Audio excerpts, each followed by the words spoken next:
countdown for blast-off. X minus 5, 4, 3, 2, X minus 1, fire.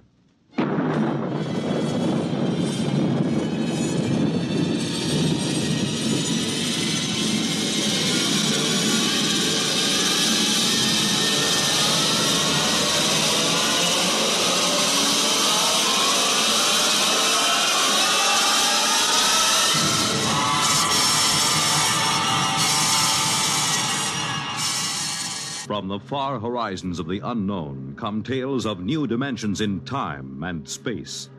These are stories of the future, adventures in which you'll live in a million, could be years, on 1,000 maybe worlds. The National Broadcasting Company, in cooperation with Galaxy Science Fiction Magazine, presents X minus 1.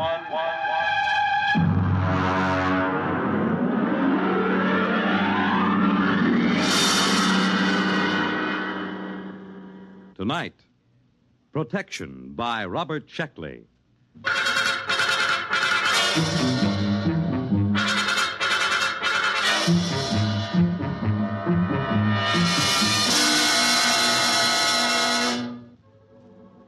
There will be an airplane crash in Burma next week, but it shouldn't affect me here in New York. And the thieves certainly can't harm me, not with all my closet doors closed.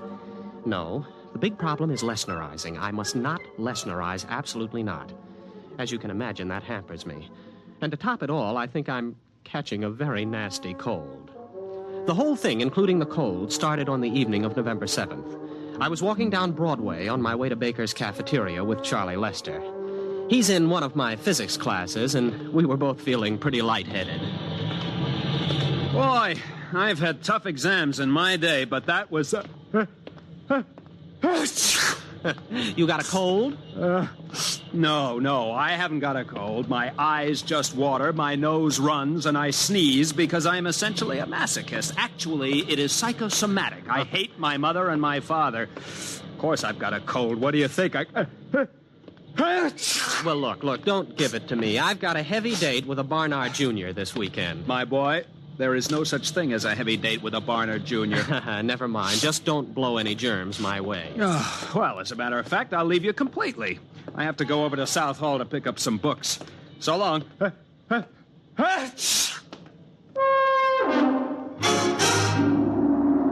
At the moment Charlie left me, I had in my pocket 5 coins, 3 keys, and a book of matches. Just to complete the picture, let me add that the wind was coming from the northwest at 5 miles per hour.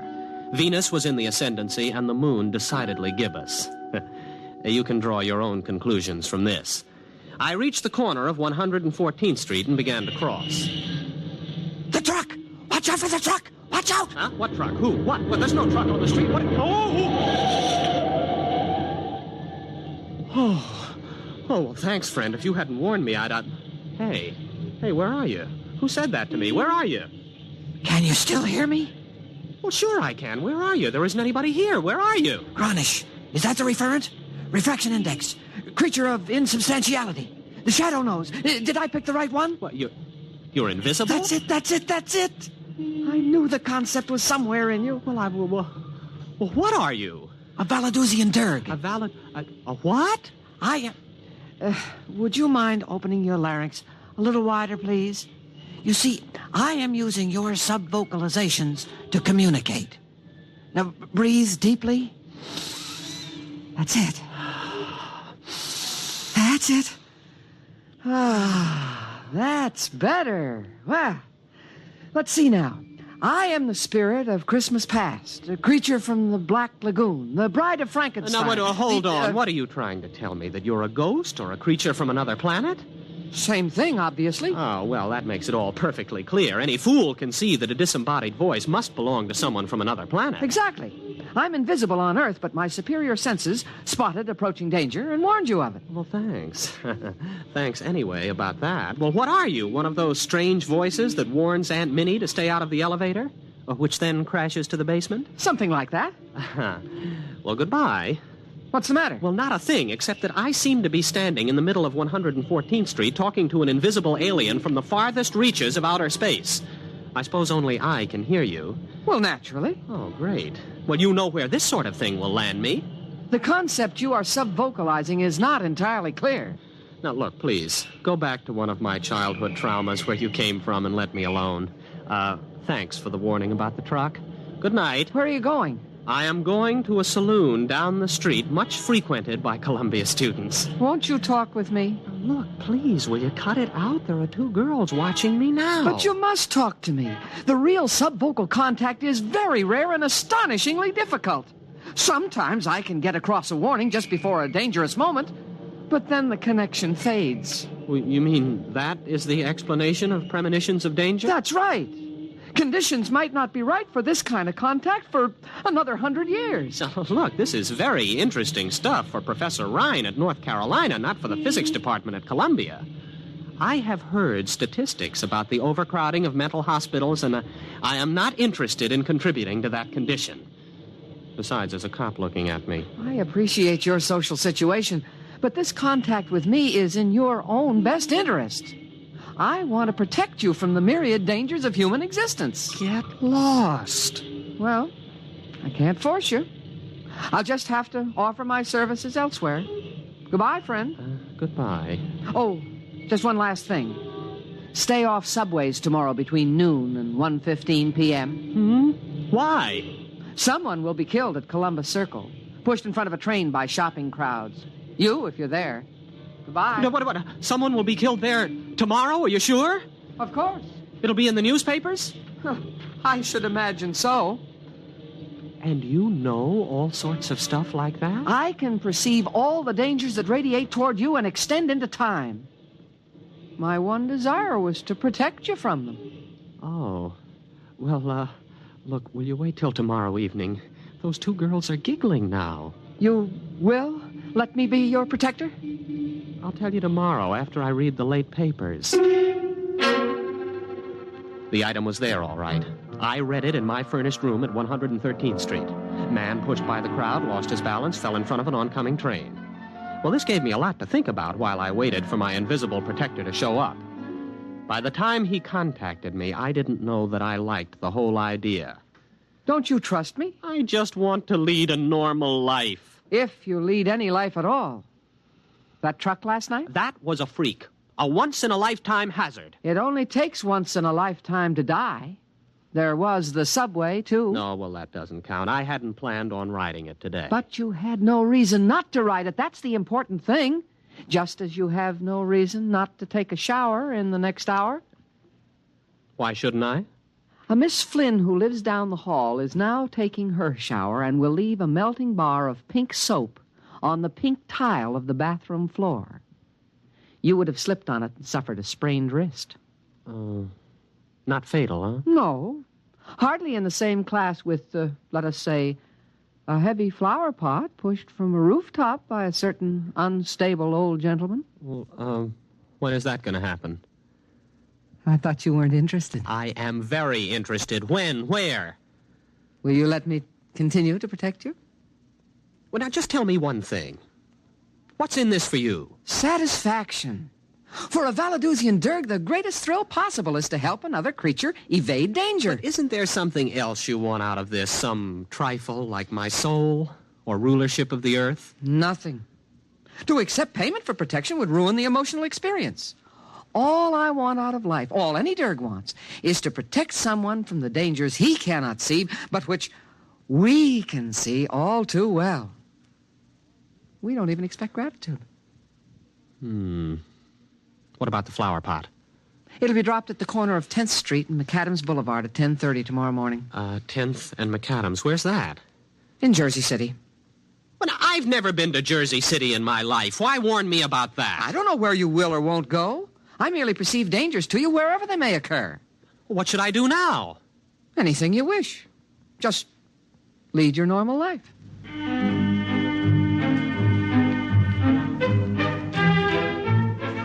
It started out well enough. I attended classes at Columbia, did homework, saw movies, went on dates, played table tennis and chess, all as before. At no time did I let on that I was under the protection of a Valadusian Derg. Even Charlie didn't notice it, though he had a pretty good excuse. Boy, are you lucky.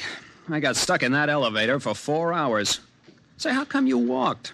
I never saw you volunteer to walk 5 flights before. Oh, well, a little bird told me. Oh, boy, I wish I... I wish I had a little bird like that. Why don't you do something for that cold? Why should I? What's it ever done for me?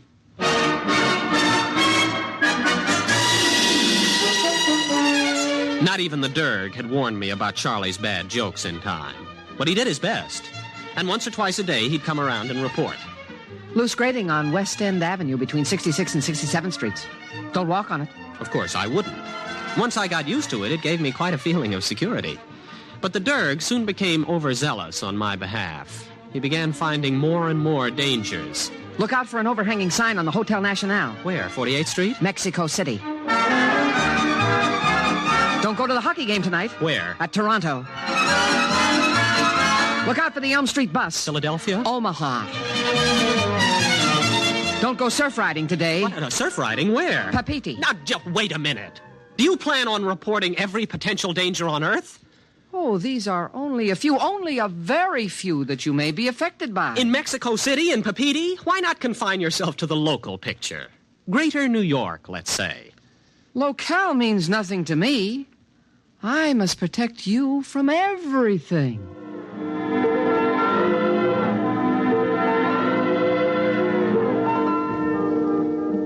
Well, it was rather touching in a way, and there was nothing I could do about it. I simply had to discard from his reports the various dangers in places like Hoboken, Thailand, Kansas City, Angkor-Wat, Sarasota, and Paris. I concentrated pretty much on Manhattan. He did save me from a pretty nasty holdup on Cathedral Parkway and a 4-alarm fire. But he kept stepping up the pace. Tainted food in Baker's cafeteria. Don't eat there tonight. Amsterdam bus 312 has bad brakes. Don't ride it. Mellon's tailor shop has a leaking gas line. Explosion due. Have your clothes dry cleaned elsewhere. Rabid mongrel on prowl between Riverside Drive and Central Park West. Take a taxi. Soon, I was spending most of my time not doing things and avoiding places. Danger seemed to be lurking behind every lamppost waiting for me. I rather suspected the Derg of padding his report. All my reports are perfectly genuine. If you don't believe me, try turning on your lights in the psychology class tomorrow. Why? Defective wiring. Look, I don't doubt your warnings. I just don't think life was this dangerous before you came along. Well, of course it wasn't. Surely you know that if you accept protection, you must accept the drawbacks of protection as well. Drawbacks like what? Protection begets the need of further protection. That is a universal constant. Before you met me, you were like everyone else, and you ran into such risks as the situation offered. But with my coming, your immediate environment has changed, and your position in it has changed, too. Why? Because it has me in it. It is well known that the avoidance of one danger opens the path to others. Are you trying to tell me that my risks have increased because of your help? It was unavoidable. Why, you miserable extraterrestrial con man. Now look. All right. Thanks for everything. I'll see you on Mars or wherever you hang out. You don't want any further protection? You guessed it. Don't slam the door on your way out. But what's wrong? Your risks have increased, but my capacity for detection is more than ample to cope with it. I'm happy to cope with it. So it still represents a net gain in protection for you. Yeah, I know what happens next. My risks just keep on increasing, don't they? Not at all. As far as accidents are concerned, you have reached the quantitative limit. What does that mean? It means that there will be no further increase in the number of accidents you must avoid. Look, if you leave me alone, my original environment will return, won't it? And with it, my original risks? Eventually. If you survive. Fine, I'll take that chance. You cannot afford to send me away. Tomorrow... No, don't tell me. I'll avoid the accidents on my own. I wasn't thinking of accidents. What then? I hardly know how to tell you. A gamper is after you. Oh, again. A what? Now, what kind of a gag is this? A gamper is a creature from my environment. I suppose he was attracted by your increased potentiality for avoiding risk due to my protection. Now, look, you can take your gamper. If he comes, try driving him off with mistletoe. Iron is often effective if bonded to copper. Will you get also. out of here? Are you sure? Beat it. Blow. Scram. Get out. Go on. All right. All right. Goodbye. Goodbye. Are you gone? Are you really gone? Good riddance. What's that? Dirk, is that you? Hey, your motor's running. Dirk? What is it? What is that? What is that? Oh, it's the Gamper. Dirk, get me out of this. Dirk! Dirk, get me out! Dirk, come back! Dirk! Did you call? Oh, the Gamper. Mistletoe, wave it at the Gamper. Where in blazes am I going to get mistletoe? Iron copper, then. Copper. Oh, I've got a paperweight on my desk. The chair leg is iron. Touch it with the copper, quick!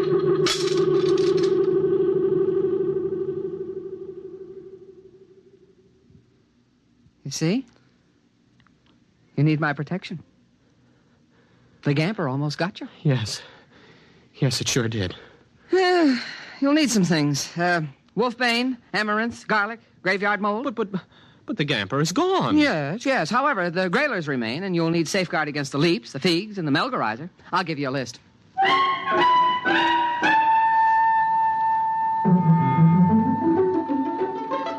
He gave me a list, and I went shopping. I ran into Charlie at the supermarket. Hey, Bob! Where you been? Wolfbane, amaranth, garlic. They must have garlic. Well, sure, they got garlic over here. Oh. Well, I guess you know what I came in for. Tissues. What else? Yeah, well, now let me see. Graveyard mold. You think they'd have it here?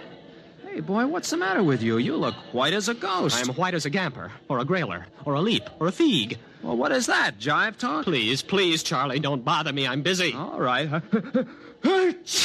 Who has the nearest graveyard that would be moldy this time of year?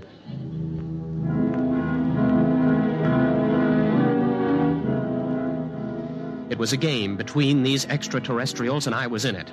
Some of them wanted to kill me, some to protect me. None of them cared for me, not even the Dirk. And the situation was all my fault. At the beginning, I had the accumulated wisdom of the human race at my disposal. That tremendous and distinctive hatred of witches and ghosts, the irrational fear of alien life. For my adventure has been played out 1,000 times, and the story is told again and again, how a man dabbles in strange arts and summons up a spirit. By so doing, he attracts attention to himself, the worst thing of all. So I was welded inseparably to the Dirk, and the Dirk to me. Until yesterday, that is. Charlie came to my room to visit. Hey, boy, how you been? I haven't seen you in class for a while. Oh, you mind if I hang up my coat? No, don't. No, don't open the closet door. Well, what's the matter? What's in there? Nothing, only that's the only way to hold off the figs, by keeping closet doors closed. The leaps are more menacing, but the eye of a toad seems to stop them. And the melgarizer is dangerous only in the full of the moon. Only in the... Uh-huh. Well, Bob, it's been grand. Bye.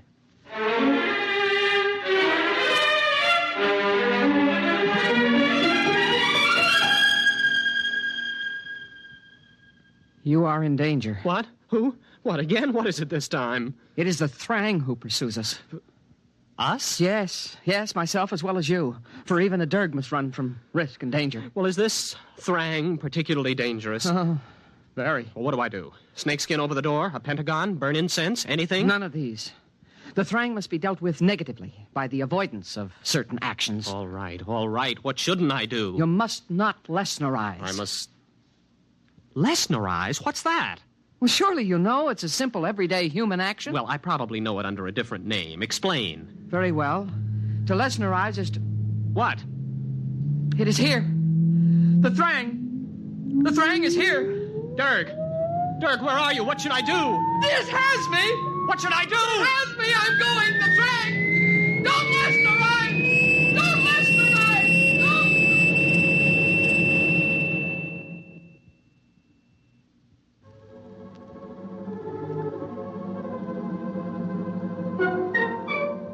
So I'm sitting tight now. There'll be an airplane crash in Burma next week, but it shouldn't affect me here in New York.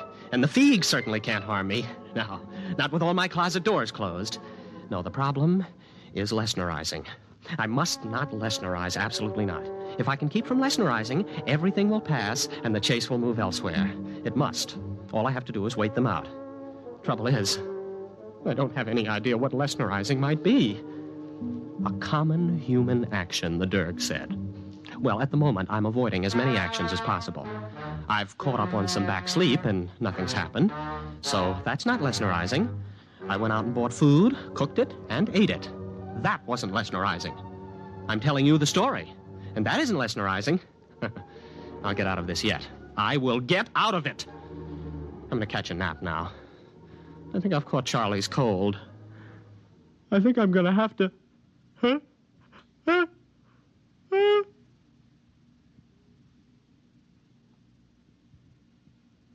You have been listening to Protection by Robert Czechley on X-1.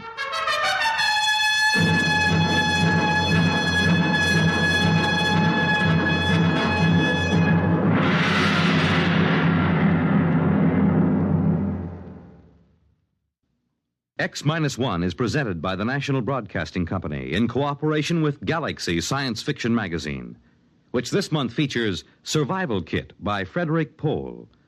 The story of Mooney, a smart but luckless man who had to scrounge while his friend Harse always made out well, just because he owned a survival kit. Galaxy Magazine on your newsstand today. Tonight, X-1 has brought you Protection, a story from the pages of Galaxy, written by Robert Czechley and adapted for radio by Ernest Kenoy. Featured in our cast were William Redfield as Bob of the final and fatal sneeze, Elliot Reed as his breezy pal Charlie, and William Keane as the foreseeing Derg. Your announcer, Fred Collins. X-1 was directed by Kenneth McGregor and is an NBC Radio Network production.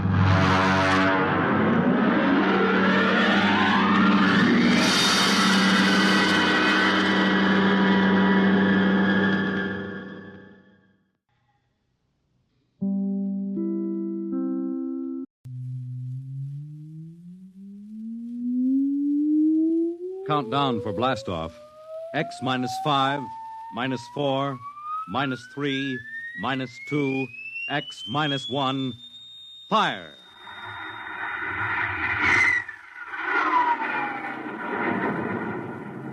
From the far horizons of the unknown come transcribed tales of new dimensions in time and space. These are stories of the future, adventures in which you'll live in 1,000,000 could-be years on 1,000 would-be worlds. The National Broadcasting Company presents X minus one.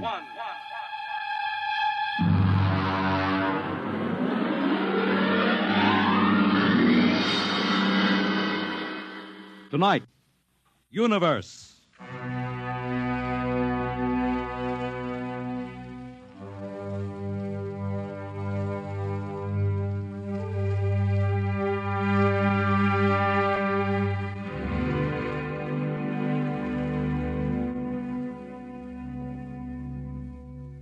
We are just beginning to discover how boundless our universe really is. And yet, as man reaches out to the stars, out toward infinity, ironically enough, he may be building himself a new kind of prison.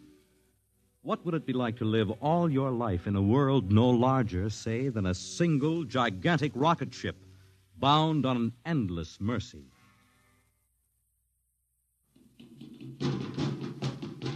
Hugh, look out! You all right? Yes, just missed me. What was it? A mutant with a slingshot, I think. Must have dashed down that passageway. Want to go after it? Oh, we'd never catch it, Alan. It's probably 12 decks above us by now. I didn't think they ever came down this far. Trolls usually get them before they reach this level. Well, they get more daring with each generation. This one looked like a female. Male or female, it might have killed us. I told you this trip was pure foolishness, climbing 24 deck levels to hear a crazy old man rave. All right, Alan, we're almost there now. Let me see, compartment X, 15, level 24. This is the place. This area smells as if it hadn't been visited by a sanitation crew for generations. This part of the ship is almost deserted. Yes? Is this the compartment of John the Witness? Who are you? My name is Hugh Hoyland, cadet from Scientist Barracks. This is my friend Alan Mahoney.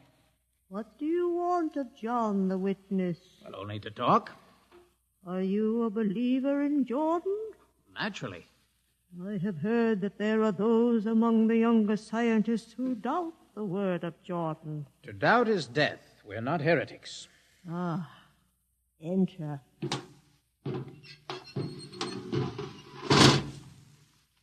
I've brought you a gift of tobacco, grown on the richest level. Oh, it smells good. I assure you it's of the best. Wait here. I'll get him. What a rat's nest.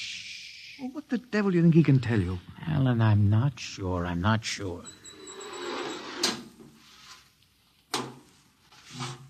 Well, Are you John the Witness? I am. Good evening to you. I'm Hugh Hoyland. This is my friend Alan Mahoney. What brings a gentleman of the scientist class to my humble compartment? I've heard that you and your parents before you have been keepers of the legend of the ship. Since Jordan gave the word. I'm anxious to hear the word as Jordan spoke it. Why?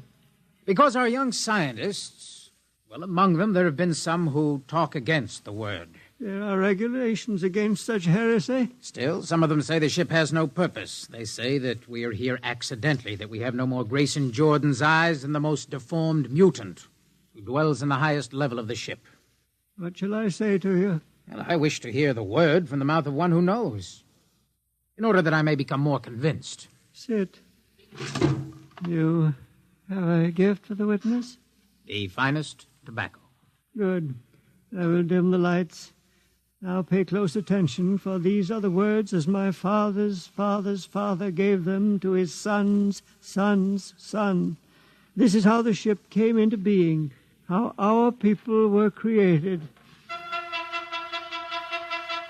In the beginning there was only Jordan, thinking his lonely thoughts. Out of his thoughts came a vision. Out of the vision came a planning, and out of the planning came decision. Jordan's hand was lifted, and the ship was born.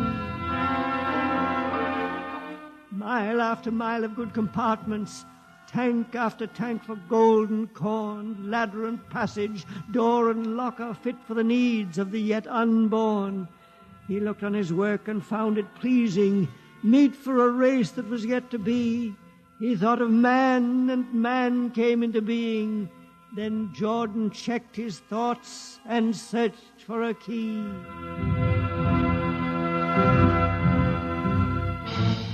Man untamed would shame his maker. Man unruled would spoil the plan. So Jordan made the regulations, and order came to the works of man. A crew he created to work at their stations, scientists to guide the plan. Over them all he created captain, made him judge of the race of man.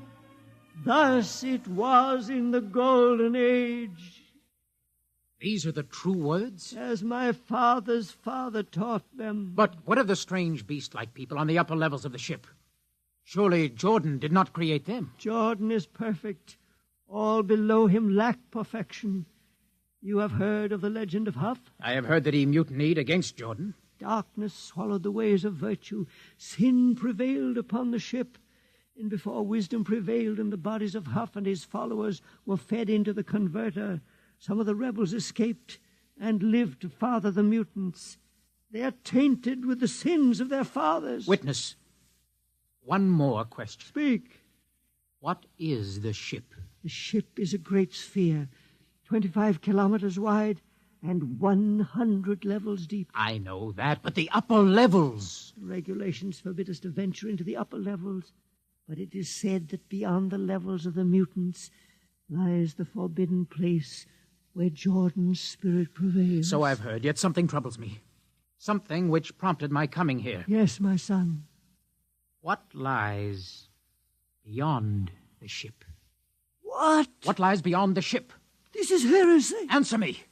I will not permit such talk. The ship is complete. The ship is universal. The ship is everywhere. The ship is endless. Your mutterings are those of a frightened old man. They answer nothing. You question the words. I think you lie. Hear me, Mr. Hoyland. For what you have already said, I can have your body fed into the converter. Your soul launched on the endless trip. You threaten me. Hugh, for Jordan's sake. Do you think I fear this dried fig of a man? Hugh! Sir, my friend is impetuous. He does not understand. I might be persuaded to forget a substantial gift. Why, you pig! Hugh! Alan, come on. The sight of this so-called holy man offends me. No, you shall not leave. Don't try to frighten me with that gun, old man. Remain where you are, heretic. I warn you, put down that gun. No, closer. Drop it. No, very well, then. Death to the heretic. Alan, get him. Alan. He's not breathing. Is he dead? I don't know. Come on, Hugh. We've got to get out of here. Right. Nowhere. We can't go back. They'd feed us into the converter before we could even... What's that? An alarm. That old woman must have turned it in. Come on, Alan. The patrol will be here in no time. Where can we go? Yes, where? The upper levels. No, the mutants. We'll have to take our chances. Come on, Alan. Let's go. Listen, that's the patrol. Come on, we've got to climb. There's a hatchway down the corridor. Right, quickly! Oh, we fire! Alan, up! Ladder! Up! Come on, Alan! Come on!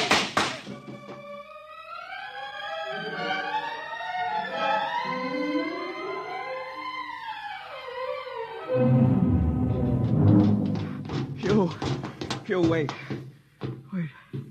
How far are we from the outside wall? Judging by the slope of the deck, about 2 miles. Alan, let's try this passageway here. If you hadn't asked him that stupid question. Now, there's no use going over that. But why did you do it? I've been thinking about it for a long time. When he began to give me those stupid pat answers, well, I just saw red, I guess. Who are you to question the ways of Jordan? When you asked me to go with you to visit the witness, I thought you wanted spiritual help. I never dreamed. I'm sorry, Alan. I'm sorry. I couldn't foresee this. Wait a minute. What? I saw something move. Where? Near that bulkhead. I don't see anything. Maybe my eyes are going bad. Listen! You behind us! Alan, look out!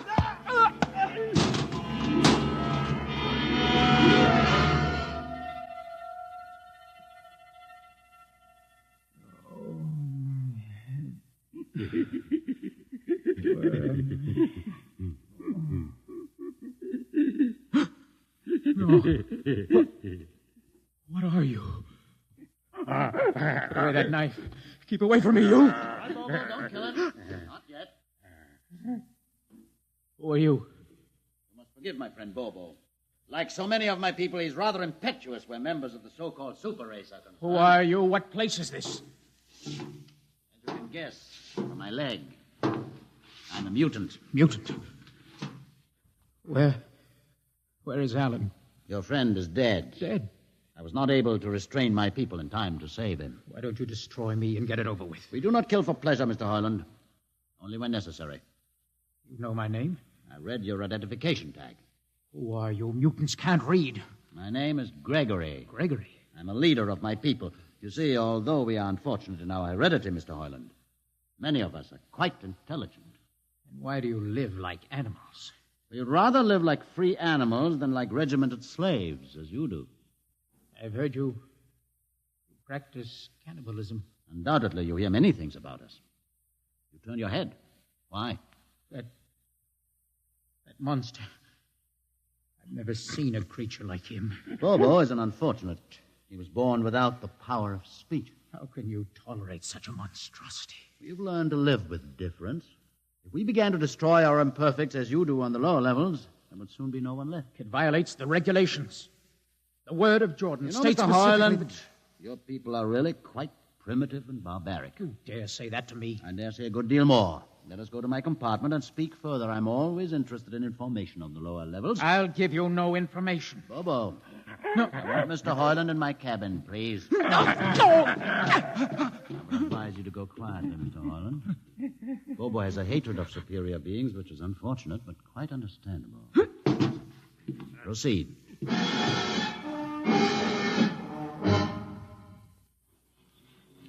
Enter, Mr. Hoyland. This is where you live? Yes. But you have books. Stolen from your libraries, Mr. Hoyland. Compton's Astrophysics, Philosophy of Interstellar Navigation, Celestial Mechanics. You've read these? Most of them. I had no idea that you... Why did you bring me here? What do you intend to do? Do you believe in Jordan, Mr. Hoyland? There is no other belief. And the trip? I suppose you believe in the trip, too. What else is there to believe? When you die, your remains are fed to the converter, and your soul makes the trip. And where does the trip take you? Why, to Centaurus, of course. Ah. And where or what is Centaurus? Centaurus is... Mind you, I'm just telling you the orthodox answer. Centaurus is where you arrive when you've made the trip. A place where everybody is happy and where there's always good eating. And you believe this? Well, the peasants believe it literally, but many of the younger scientists, like myself, know it is figurative and symbolic. Why do you ask? Did it ever occur to you, Mr. Hoyland, that the trip is exactly what your peasants believe it is? What? And that the ship and all the crew were actually going somewhere, moving? The ship can't go anywhere. It already is everywhere. Imagine a place bigger than the ship, much Bigger? bigger, with the ship inside it, moving inside it. There can't be any place bigger than the ship. There just wouldn't be any place for it to be. Oh, for half's sake, listen. You know the lowest level? Of course. If you started digging a hole in the lowest level, where would that hole go? It's forbidden to think such thoughts. Where would it go? I can't think about it. Bobo, we're going to take Mr. Hoyland to the place. No. Where are we going? To the top level. But that's certain death. Nonsense. I've been there 1,000 times. How long? No, I won't. I won't. You can't make me. I think we can. No, please. Now, shall we proceed peacefully, or shall I have Bobo persuade you?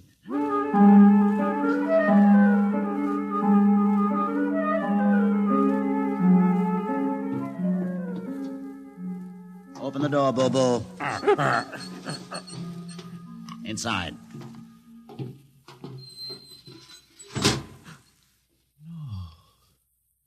What place is this? This, Mr. Hoyland, is the main control room. Now, Mr. Hoyland, you're trembling. It isn't true.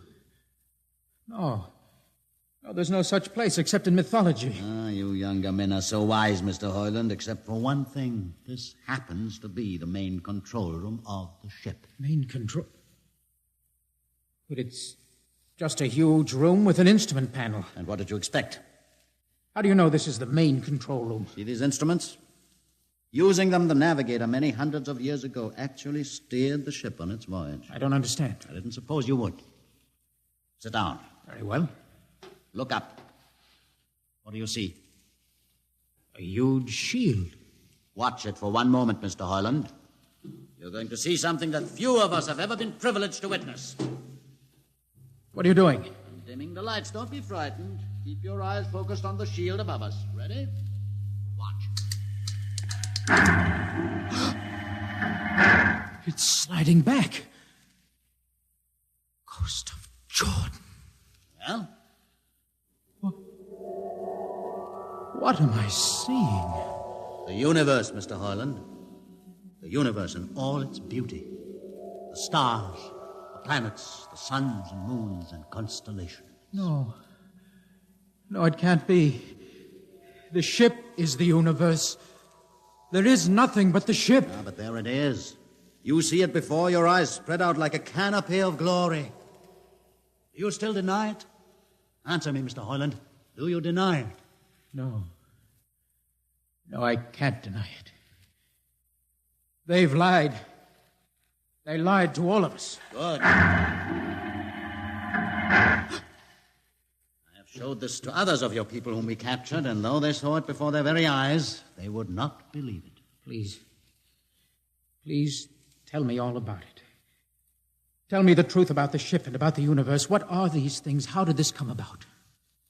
Many thousands of years ago, on a planet like those you have just seen, a planet called Earth, a scientist named Jordan decided to build a ship that would carry men from one planet to another. For many years, Jordan and thousands of others studied and planned. And when they were finished, they built the ship. A ship so large that it had to be assembled in its own orbit beyond a place called the Moon. 60 years it took them to construct. And when it was finished, a whole new science had been conceived. Then the trip was begun. The trip that was to land a colony of Earthmen on a far-off planet called Centaurus, millions of light years beyond the furthest planet ever reached before. How do you know these things? Among my books are the log, which Jordan himself kept, and the records of the journey for the first 40 years. What happened? There was a mutiny. A man named Huth led a rebellion of those who wanted to turn back. In the struggle, the navigators were killed. The crew fell into a state of anarchy. In the years to follow, small groups of men tried to organize the ship for navigation, and each time they failed. Finally, the whole idea was abandoned. And so, for centuries, we have swung in space, unmanned, undirected, living in a lost world of our own making, without purpose, without direction. Why have you told me this? Can't you guess? You want to finish the trip. Yes, but I can't.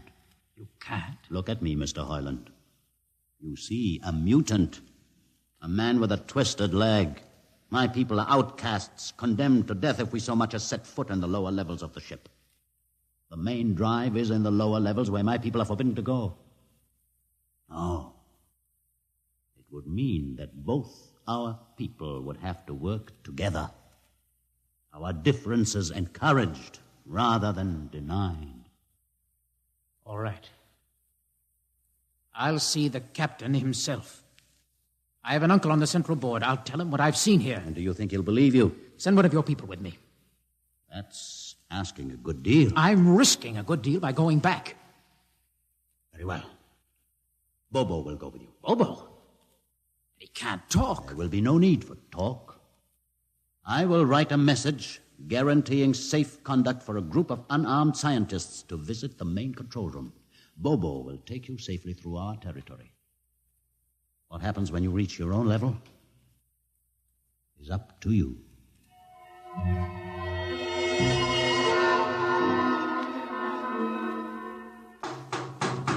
One moment. Yes, what?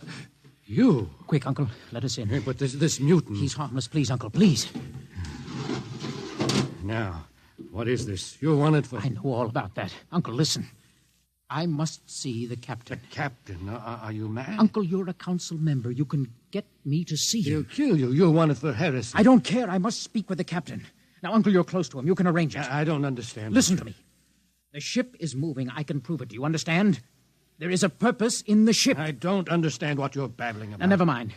Just talk to the captain. Tell him I have information of tremendous importance. Tell him I've arranged a truce with the mutants. Truce? Here, show him this paper. Signed by their leader. Do it, Uncle, for my sake. I don't know what... Uncle, please, if I'm to die, let this be my last request to you. Very well. I'll speak to the captain.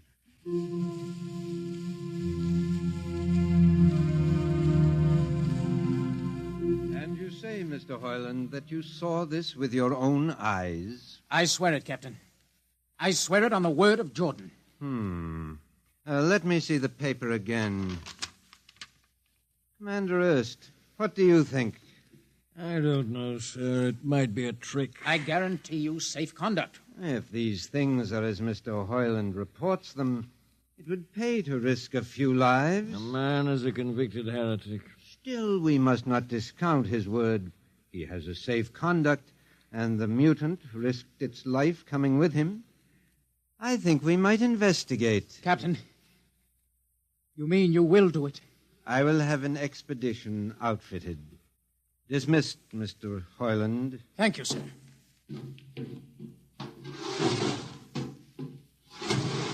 Captain, Commander Erst, Sir. you will make the necessary arrangements for an expedition. And I trust you understand. Perfectly, sir. Perfectly.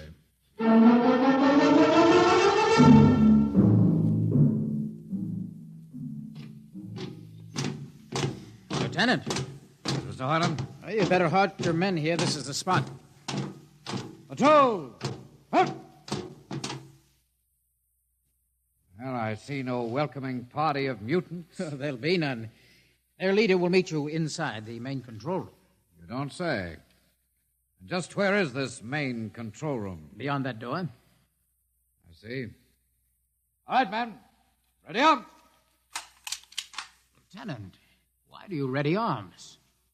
In case of ambush. Ambush? Now, wait a minute, Lieutenant. What are those men doing with that ray gun? Just aiming it at the door. Are you mad? No, Mr. Harlan, but most certainly you are to think that we could be lured up here to be slaughtered with a fantastic story about some mythical control room. Guns ready, sir. Lieutenant, I warn you, these people have acted in good faith. You can't break that faith. Oh, mutant! Come out! For Jordan's sake, Hold Lieutenant. A little too quiet for comfort. Mutant! Open the door! Please, Jordan, don't let anything happen. Don't let... All right, it's opening. Ready, men? Someone's coming out. Steady. Gregory, stay back! Fire! You fools! You've killed him! Here come the rest of them. Fire! Fire!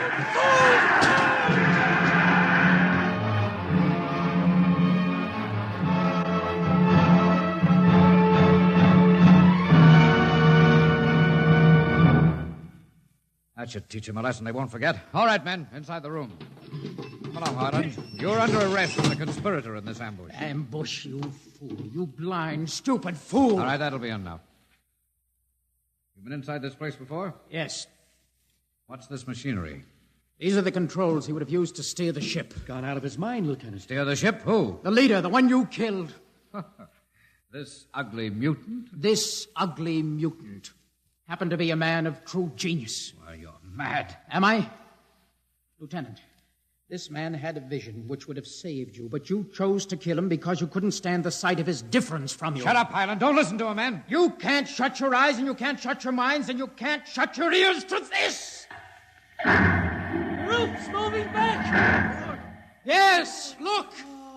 Let the vision of this confound your ignorance and blind your eyes.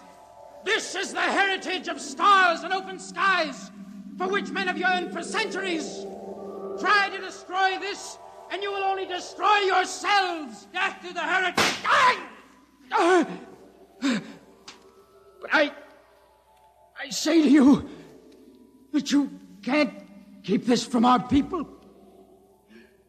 They will seek it out. The ship will be manned, and the ship will be steered, and there will be freedom, purpose, and respect for ourselves. This is your heritage. Look upon the universe. Kill him.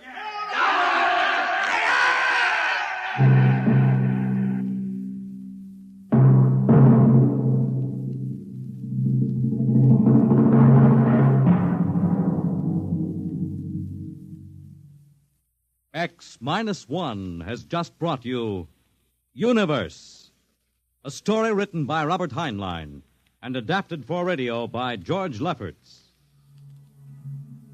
Heard in the cast were Donald Buca as Hugh, Peter Capell as Gregory, Bill Griffiths as Alan, Abby Lewis as the woman, Edgar Staley as the witness, Jason Johnson as the uncle, John Seymour as the captain, and Ian Martin as the lieutenant.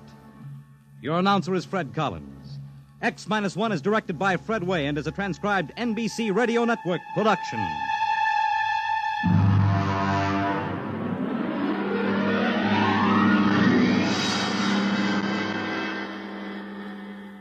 And now, next week we have a strange story to tell. A sweet, blood-curdling little story that is really only 2 sentences long.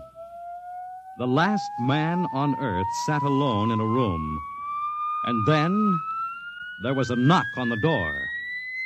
What knocked on that door?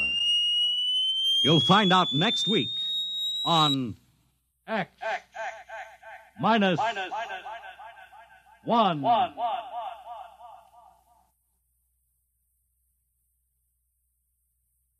When you buy United States savings bonds, you help to build your own future security. Here's an opportunity to save systematically for long-range personal objectives. So invest in United States savings bonds.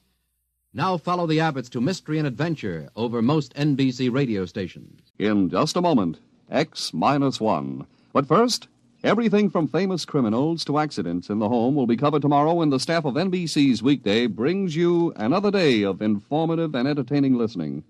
And back again to greet you as new hostess is charming Virginia Graham, well loved by every radio and television fan. There'll be big guest stars, too, headliners in every field.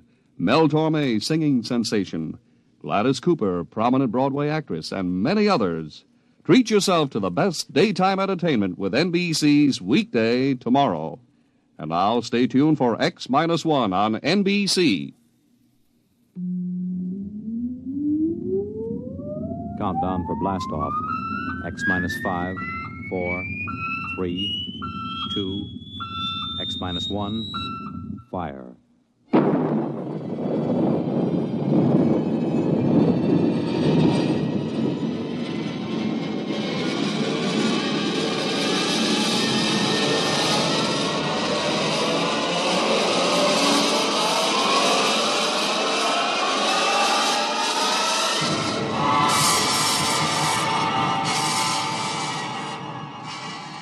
From the far horizons of the unknown come transcribed tales of new dimensions in time and space.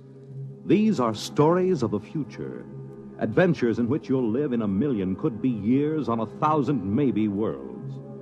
The National Broadcasting Company, in cooperation with Galaxy Science Fiction Magazine, presents X minus one.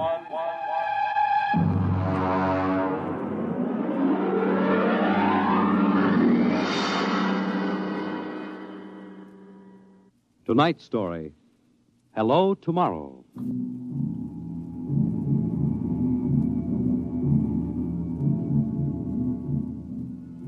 After the third atomic war, when the Earth was a mass of red radioactive dust, a handful of men and women went deep underground in the struggle for survival. A new civilization was built deep underground, a civilization which must keep a ceaseless vigil against the deadly gamma rays which filter down through the Earth. A civilization where the prime consideration is the genetic survival of the race. It is to this civilization in the year of our Lord, 4195, that we take you now.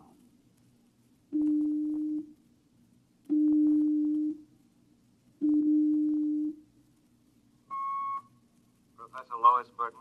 Yes. I have a call from the Director of Emotional Stability for the third oblong. Go ahead, sir. Hello, darling. Hello, dear. How is the Director of Emotional Stability? My, how impressive that sounds. Don't joke, dear. You never know who may be listening. Sorry. How are you? You sound tired. Well, we've had some bad cases. Mostly frantic mothers who insist on imparting their feelings to children. I suspect it's chromosomes affected by gamma ray leakage from the surface, but the head of the psychotechnic division says they're glandular cases. But that isn't why I called. I have good news. What is it? The genetic board has approved our application for marriage. So soon? Our chromosomes tested perfect. We can marry any time we want. As a geneticist, you should know that our offspring should be 90 percentile of perfection. I know. What's the matter? You are happy about it, aren't you? Of course. Terribly happy. I'm coming right over to the lab. You'll have to give me some time. What's the trouble? No trouble. You know that genetic survey I've been working on? What about it? Well, I've finally gotten permission to study an actual living case, a specimen of imperfect genetic transmission. Really? They're bringing him, or it, up from the condemned cages on the lower level. You will be careful. There's nothing to be afraid of. The specimen is XJ12. It's been studied before many times and is quite well trained. Oh, there's my door signal. I'll have to hang up, darling. See you later. Yes? Professor Burton? Yes. I'm from the Phylogenic Institute. Oh, you brought my specimen? May I come in? By all means.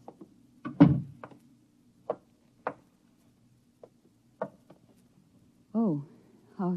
Horrible? It all depends on your viewpoint. I happen to have a twisted leg. My parents were genetically unsound. But then you... Yes, I am specimen XJ12. I see. I hope you aren't shocked. No stable person permits feelings to enter into his work. I will admit to surprise. I was expecting something a little more abnormal. Well, I tried to be as abnormal as possible. It pays off.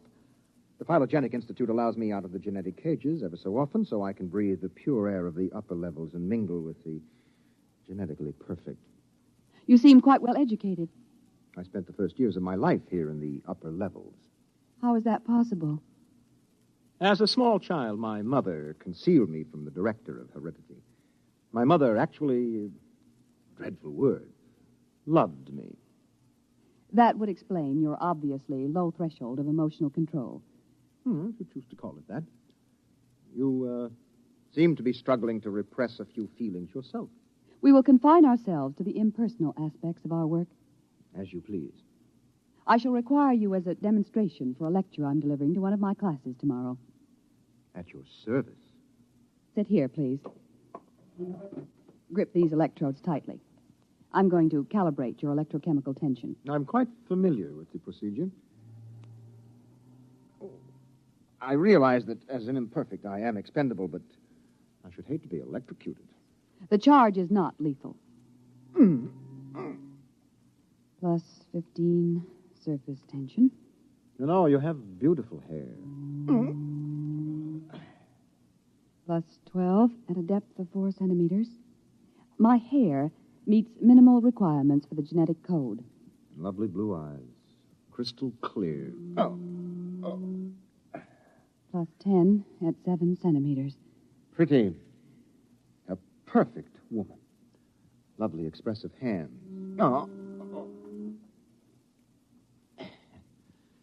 And a heart of stone. Like all the rest of you perfect survival types. Shut up. Oh, could it be you do have feelings? I seem to sense an air of emotional tension. It's nothing, dear. This is the specimen. You, specimen. Tell this dolt who I am, Lois. This is the Director of Emotional Stability for the Third Oblong. You will address him as Mr. Director. Mr. Director. This creature seems quite impertinent. He's only a specimen, darling. Well, use him and ship him back to the cages. He's probably radioactive.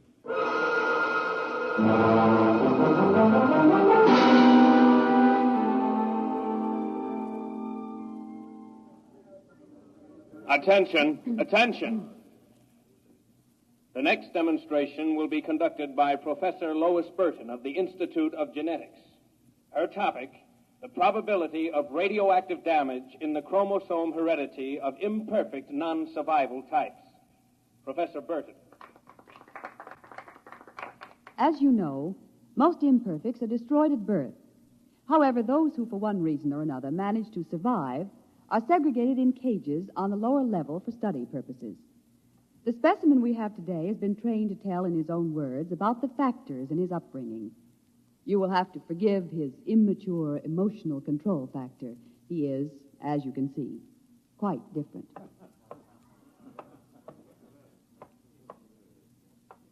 Specimen XJ12, you will proceed, please. Thank you. My mother was a psychotechnician in the Fifth Oblong. My father was an historian specializing in the records of pre-atomic surface culture. In the earthquake of 2170, apparently some hard radiation filtered down through the tunnels and penetrated the Fifth Oblong. The effect on my hereditary factors is quite apparent in this twisted leg. My father taught me in the last days before he was executed that every human personality is born with certain inalienable natural rights. The rights to have feelings, the right to mature, and above all, the right to be different from every other living organism. Because it cannot be otherwise, I submit to you, distinguished students, that the attempt by this society to abridge these rights is a violation of nature. I submit that the imperfects, the mutants, those who are different, have as much right to exist and be free as you. And I say break open the cages. Stop him! Give us back the right to be individuals. Stop him! Oh! Perhaps that will teach you. Professor Burton, take this specimen back to your laboratory and confine him.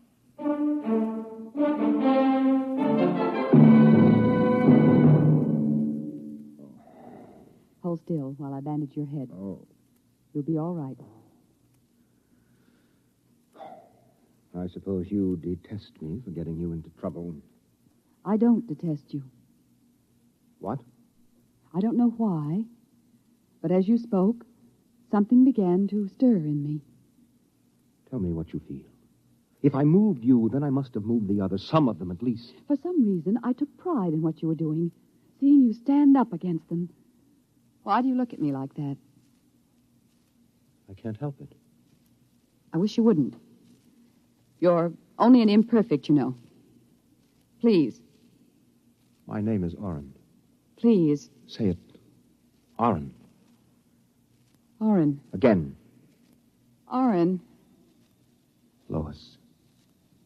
Oren. Lois. Lois. How touching. Walter. I've been listening for some time. Walter, how could you? In my capacity as Director of Emotional Stability, it is my duty. What are you going to do? Specimen XJ12 will be disposed of quite systematically by the state. For the good of the state, for the good of the genetic code, and in the name of emotional stability.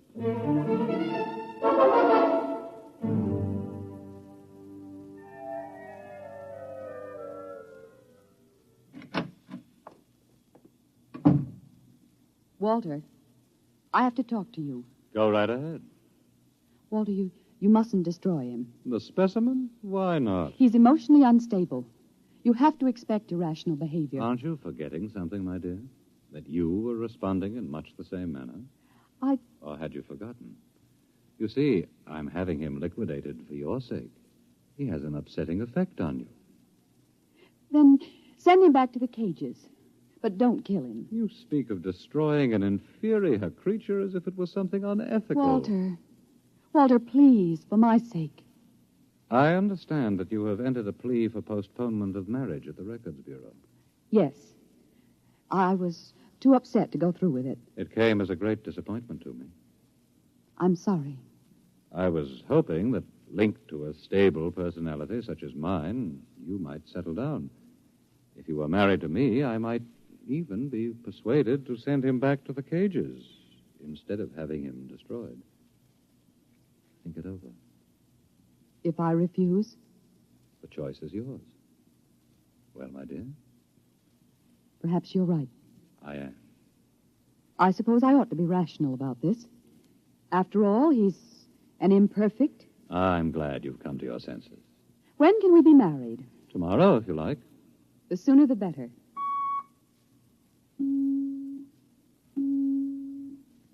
Let me talk to the custodian, please.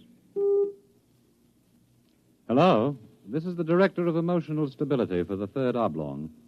I would like you to cancel the execution of specimen XJ12. Turn him over to be remanded permanently to the genetic cages. You'd better go. I'll pick you up in, say, an hour, and we'll make plans. All right? Yes. Yes, of course.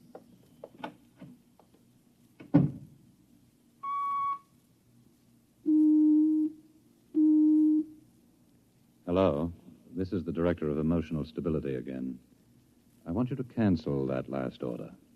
Proceed with the execution, but under conditions of absolute secrecy. No, don't use the lethal chamber. Take him through the upper level to the tunnels. Yes. Yes, I'll issue a pass for the radiation checkpoint.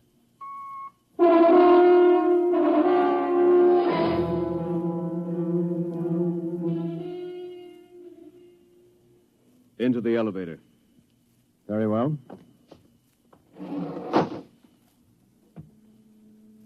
Why are we going toward the surface? The cages are on the lower levels. Radiation check. I've never done that before. New procedure. Walk. Halt. You can't go beyond this point. There is radioactivity in the tunnels. I have a pass from the Director of Emotional Stability for the Third Oblong. Special mission. I'll open the airlock.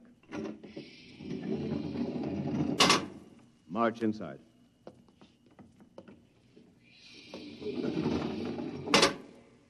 Turn around. So this is how they get rid of the imperfects. Now, before you dispose of me... Yes?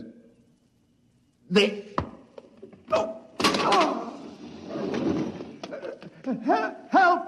Security! Security! What is it? What's happened? The prisoner struck me. He escaped into the tunnels. He won't last long. Can you go after him? I could send a robot, but it isn't worth the trouble. There's no way back from the tunnels except through here. The only other direction he can go is toward the surface. And the closer he gets, the hotter the radiation. Now, I think you can consider your prisoner officially dead.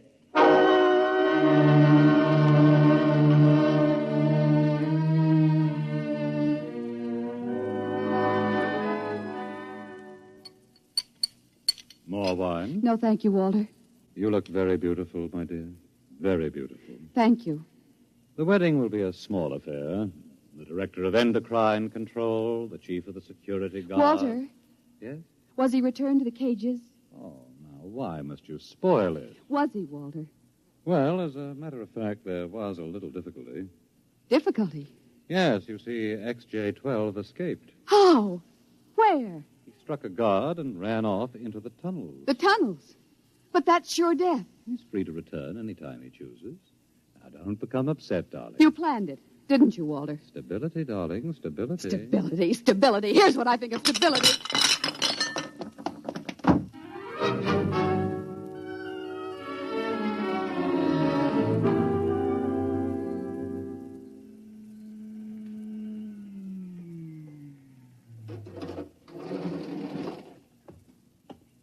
Halt! State your business. I'm Professor Burton of the Genetic Institute. You can't go into the tunnels, Professor. You'll have to let me by. I'm the fiancée of the Director of Emotional Stability. Oh, I suppose you're after the one who escaped? Yes. He's quite dangerous, I understand. I'm well armed. Wouldn't it be better to send a robot? I'm quite capable of handling him. He was my subject. All right, miss. It's your risk.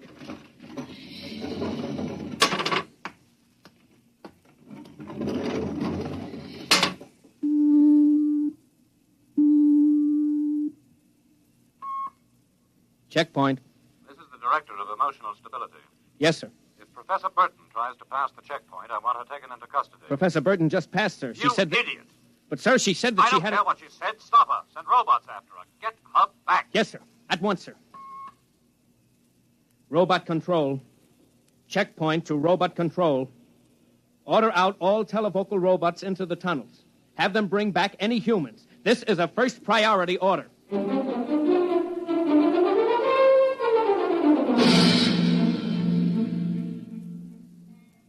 Oren! Oren! Oren! Oren! Oren! Oren! Oren, where are you? Oren. Hello? Oren! It's Lois. This way. Behind the rock. Over here. Oh, darling, darling. Lois. Lois, why did you come here? It's I suicide. had to. Oh, darling, are you all right? So far. You've got to turn back. Give yourself up. They'll kill You me. can't stay here. The radiation is +4 at this point. It gets worse as you approach the surface. Lois, darling, go back. What will you do? I'm going ahead. But you can't. I can. I'm going to the surface. It's certain death. Not even the robots can survive it. Well, at least I'll be the first human in 1,100 years to see what the surface of the Earth looks like. Come back with me. No, Lois. Then I'm going with you. Lois. Don't try to stop me, darling. There's nothing to go back to now. Nothing but Walter and emotional stability. You really want to come with me? Yes. You know what it means. I don't care. My mother used to believe there was a life after death. A place called heaven. We'll believe it, too. Oh, no, Lois, I can't let you go. Oren, I love you. See, I know how to say it now. Say it again. Oren, I love you. What is that? It sounds like... Oren, it's a robot patrol. They're looking for us. All right, come on. This way.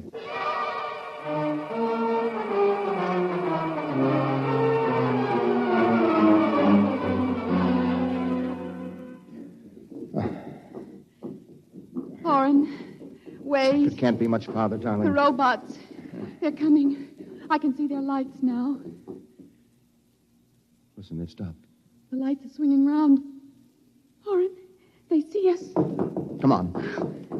Look, Lois, look ahead. You can see the lights reflecting from something. It looks like a lead door. Yes.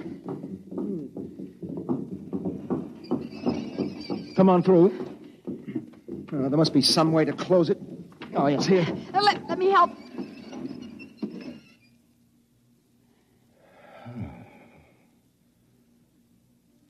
Well, they won't get through that. It's solid lead.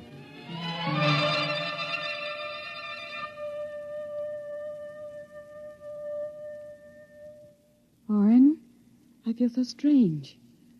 Where are we? I don't know. Look, up there. A huge round light. Lois. Yes, Oren. Lois, that's Luna, the moon. We're on the surface. How strange and red everything looks. How it glows. It's the radioactivity. Quiet and peaceful. And deadly. Oh, hush, darling, hush. Sit here and rest a while. Put your arm around me. Oren, I'm afraid. Oren, we're going to die. Don't think about that. Just think about us. Alone. The first humans to stand on the surface of Earth in 1,100 years. That door must have been placed there by the last handful of survivors who went underground after the atomic wars.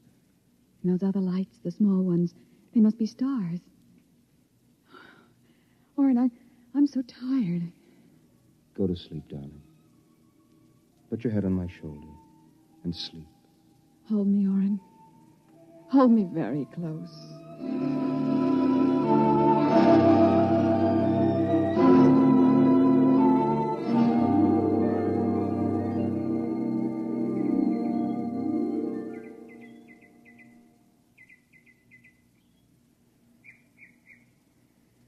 Oren.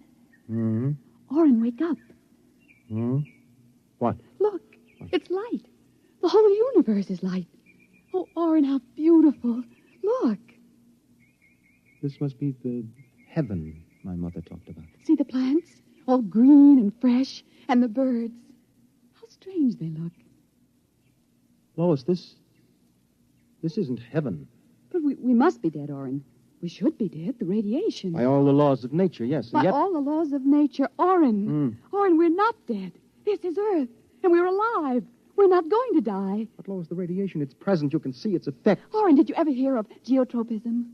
I'm not a geneticist. There is a natural law of adaptation by which an organism will try to adjust itself to its environment by changing. It's called geotropism, don't you see? No. All these generations we've been bombarded by radiation filtering down through the Earth. Each successive generation must have inherited some degree of immunity. But... Oren, it can't hurt us. Don't you see? We're immune. We're probably the first generation to inherit sufficient immunity. But, darling, if that's true, then we can transmit that immunity. We can pass it along to our children. And they to their children. Come on. We'll have to find food and water. The practical wife.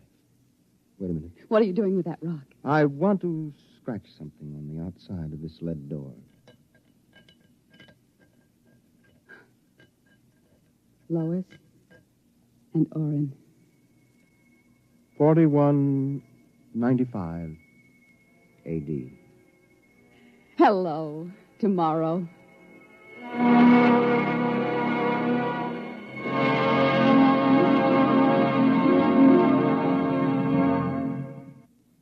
You have just heard X-1, presented by the National Broadcasting Company in cooperation with Galaxy Science Fiction Magazine. It was an original story by George Lefferts, starring Jan Miner and John Larkin, and directed by Daniel Sutter. Next week, A Gun for Dinosaur by L. Sprague de Camp on X-1. This is the NBC Radio Network.